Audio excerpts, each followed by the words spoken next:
रुक जाओ भीम। प्रतिक्रमण।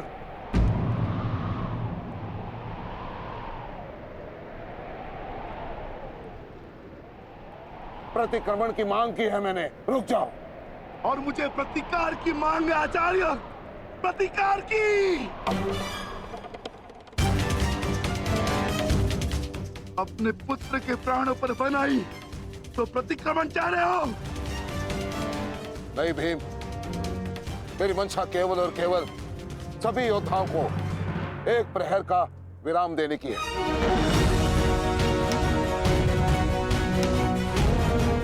जिसकी आवश्यकता तुम्हें भी है। जाओ, अपने पुत्र का अंतिम संस्कार कर लो। ठहरो भीम।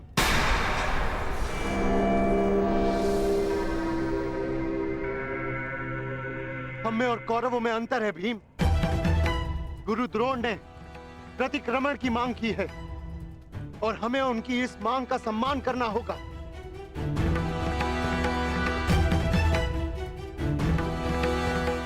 मत करो भीम, मत करो। छोड़ दो भीम, छोड़ दो इसे।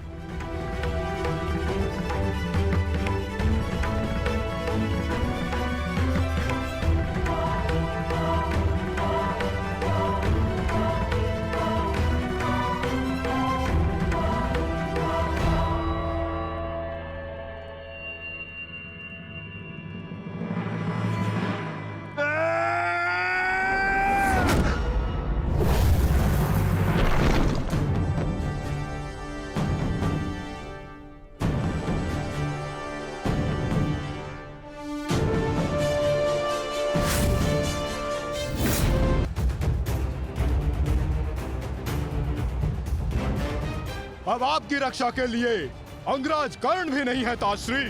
कौन करेगा अब आपकी रक्षा?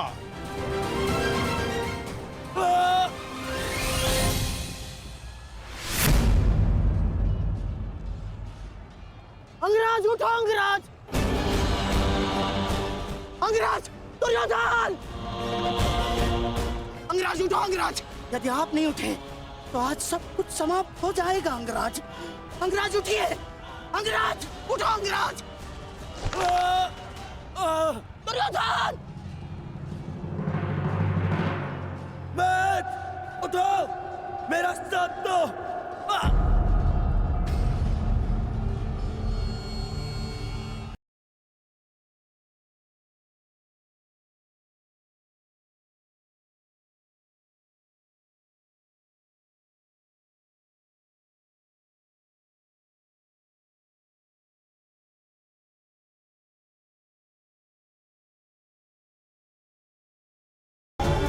हम सब का जन्म किसी उद्देश्य के लिए होता है। हम अपने जीवन का मंतव्य पूर्ण करके अपने गंतव्य पर चले जाते हैं। और यदि एक वीर अपने जीवन का उद्देश्य पूर्ण करते समय वीर गति को प्राप्त हो जाए तो उसे मोक्ष की प्राप्ति होती है। तुमने सबके लिए जो कुछ भी किया उसके लिए सभी तुम्हारे ऋणी रहेंगे पुत्र। तुम्हारा ये बलिदान व्यर्थ नहीं जाएगा घटोत्कच। और इन्हीं बलिदानों से हम इस युद्ध में विजय पा सकेंगे। जिस भविष्य के लिए हम ये विजय चाहते हैं माधव, क्या उसके लिए वर्तमान का बलिदान करना उचित है? पुत्र की हत्या हो जाए और पिता जीवित रहे, ये कैसा न्याय है माधव? ये न्याय नहीं पार्थ, यही नियति है। नारायणं नमस्कृत्य नरं चैव धर्म स्थापना के लिए जिनका बलिदान आवश्यक है उन्हें अपना बलिदान देना होगा पार्थ। और जिनका जीवन आवश्यक है उन्हें संघर्षों का और दुखों का भार उठाकर अपना जीवन जीना होगा। और इस युद्ध के लिए इस धर्म स्थापना के लिए नरं चैव नरोत्तमं तुम्हारा जीवन आवश्यक था सरस्वतीं व्यासं ततो और घटोत्कच का बलिदान।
बहुत हो गया प्रतिक्रमण, अब प्रतिकार होगा।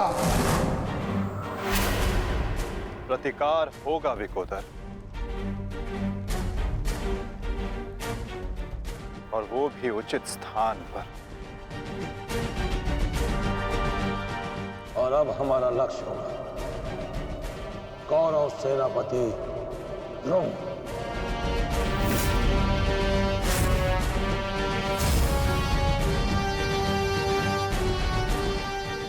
हाँ पिताश्री, कर्ण के पास केवल एक ही अस्त्र था अर्जुन के विरुद्ध, और वो उसका प्रयोग कर चुका है। अब ना तो उसके पास कोई शक्ति है और ना ही कोई कवच, इसलिए अब वो हमारे लिए संकट नहीं, किंतु आचार्य द्रोण को रोकना अति आवश्यक है।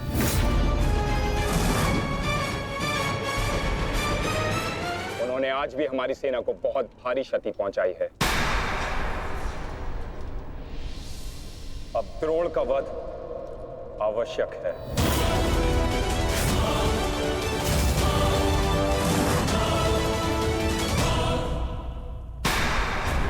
पिताश्री, पिताश्री,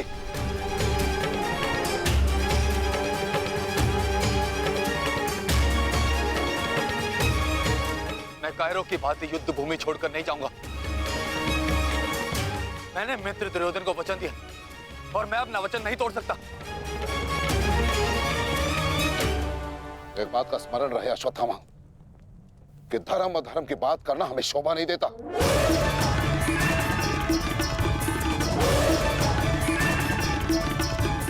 स्मरण है तुम्हें युद्ध भूमि में क्या हुआ? भीम तुम्हारा वध करने वाला था पुत्र। उसने यदि आज नहीं किया तो कल अवश्य कर देगा। मेरे पास तुम्हारे मृत्यु देखने का साहस नहीं है, उतनी शक्ति नहीं है मेरे पास, उतनी शक्ति नहीं है मेरे पास पुत्र। यदि तुम चाहते हो कि मैं यह युद्ध लड़ूं, तो तुम्हें युद्ध भूमि का त्याग देना होगा।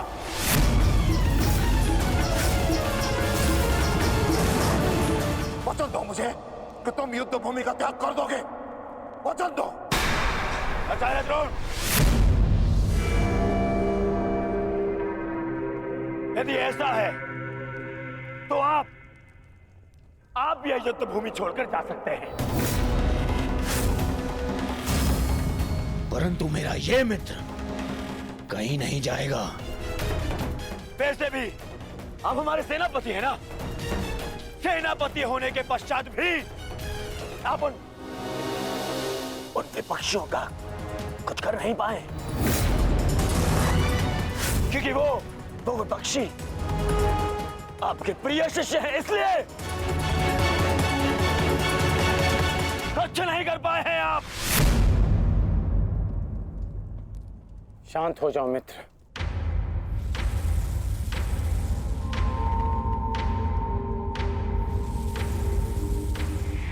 मित्र दुर्योधन सत्य कह रहे हैं। मेरे पिता ने पक्षपात किया है। उन्होंने अपने दिए वचन को पूर्ण नहीं किया और इसी कारण आज हमारे परिवार पर प्रश्न उठना आवश्यक है। किंतु एक पक्षपाती पिता का पुत्र होने से अच्छा है कि मैं एक योद्धा की तरह रणभूमि में जाऊं और अपने प्राण गंवा दूं। बस अश्वत्थामा, अपने पिता से इस भांति कटु वचन कहना एक महान योद्धा को शोभा नहीं देता। जो अपने पिता का सबके सामने अपमान कर सकता है, उससे किसी और के सम्मान की आशा नहीं की जा सकती।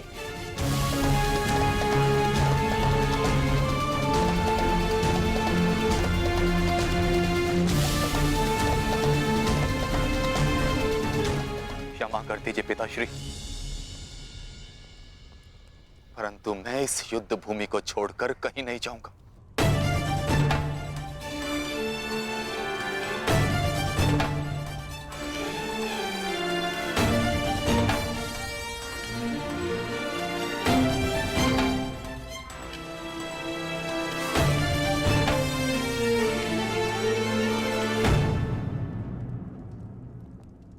तो ठीक है पुत्र, मैं तुम्हारे इच्छा का मान रखता हूं और आशा करता हूं कि नर्क से दूर रहने की शक्ति तुम्हारे पिंडदान में हो। आज केवल तुम्हारे कारण मुझे संपूर्णता से धर्म का त्याग करना होगा। एक पुत्र पिता के लिए बल होता है, परंतु आज तुम मेरे लिए निर्बलता सिद्ध है। और आप भी सुन लीजिए युवराज, यदि मैंने अपने संपूर्ण जीवन काल में पुण्य किया है तो उन समस्त पुण्यों का मैं कवच निर्मित करता। यदि अपने जीवन में मैंने अपने शिष्यों को समान रूप से देखा होगा तो इस कवच को कोई नहीं फेंक सकता, कोई नहीं। यदि मैंने अपने शिष्यों को संभावना से कम और समर्पण से अधिक शिक्षा नहीं दी होगी तो आज मेरे हाथों से मेरे शस्त्रों को कोई नहीं छीन सकता। इसलिए मैं भारद्वाज पुत्र द्रोण प्रण लेता हूं कि इस कुरुक्षेत्र में जो योद्धा मेरे समक्ष आएगा मैं उसका वध कर दूंगा। मेरा पुत्र अपने जीवन के इस उद्देश्य में अवश्य सफल होगा।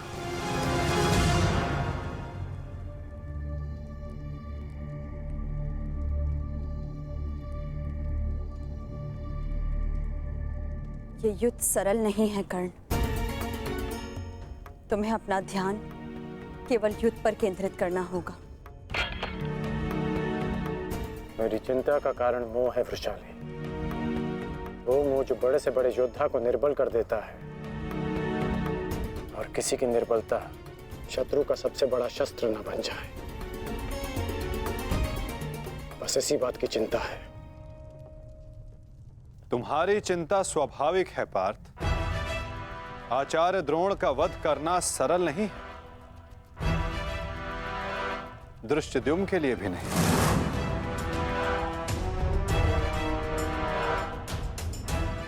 तो क्या कोई व्यू नहीं जो हम आचार्य द्रोण के विरुद्ध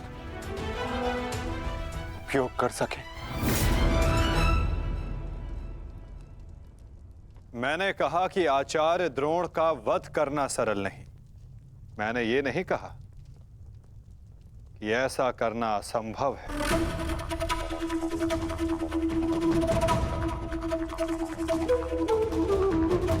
एक व्यू है जिसे आचार्य द्रोण भी नहीं तोड़ सकते।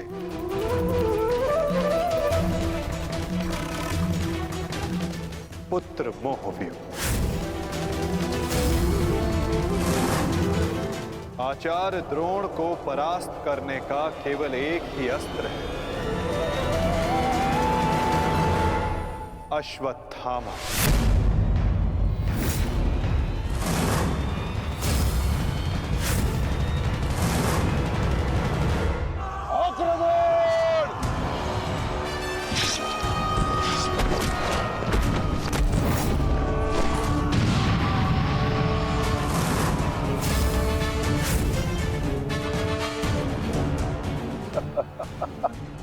अच्छा है, तीसों भाई एक साथ मेरे समक्ष आ गए। अब नर्क तक की यात्रा के मार्ग में एकाकी अनुभव नहीं करोगे। सावधान देव।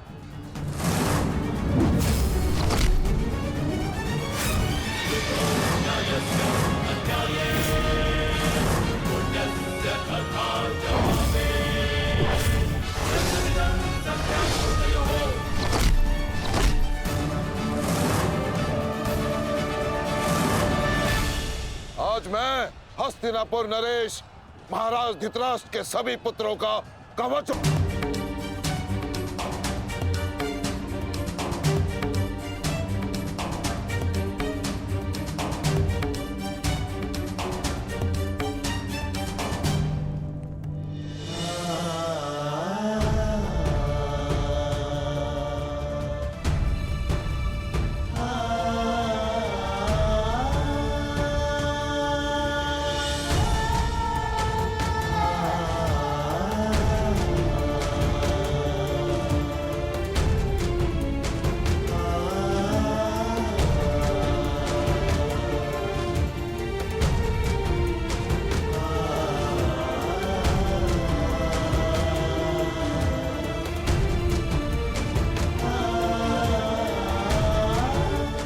सबका जन्म किसी उद्देश्य के लिए होता है। हम अपने जीवन का मंतव्य पूर्ण करके अपने गंतव्य पर चले जाते हैं। और यदि एक वीर अपने जीवन का उद्देश्य पूर्ण करते समय वीर गति को प्राप्त हो जाए तो उसे मोक्ष की प्राप्ति होती है। तुमने सबके लिए जो कुछ भी किया उसके लिए सभी तुम्हारे ऋणी रहेंगे पुत्र। तुम्हारा ये बलिदान व्यर्थ नहीं जाएगा घटोत्कच। और इन्हीं बलिदानों से हम इस युद्ध में विजय पा सकेंगे। जिस भविष्य के लिए हम ये विजय चाहते हैं माधव, क्या उसके लिए वर्तमान का बलिदान करना उचित है? पुत्र की हत्या हो जाए और पिता जीवित रहे, ये कैसा न्याय है माधव? ये न्याय नहीं पार्थ, यही नियति है। नारायणं नमस्कृत्य नरं चैव धर्म स्थापना के लिए जिनका बलिदान आवश्यक है उन्हें अपना बलिदान देना होगा पार्थ। और जिनका जीवन आवश्यक है उन्हें संघर्षों का और दुखों का भार उठाकर अपना जीवन जीना होगा। और इस युद्ध के लिए, इस धर्म स्थापना के लिए नरं चैव नरोत्तमं तुम्हारा जीवन आवश्यक था। सरस्वतीं व्यासं ततो और घटोत्कच का बलिदान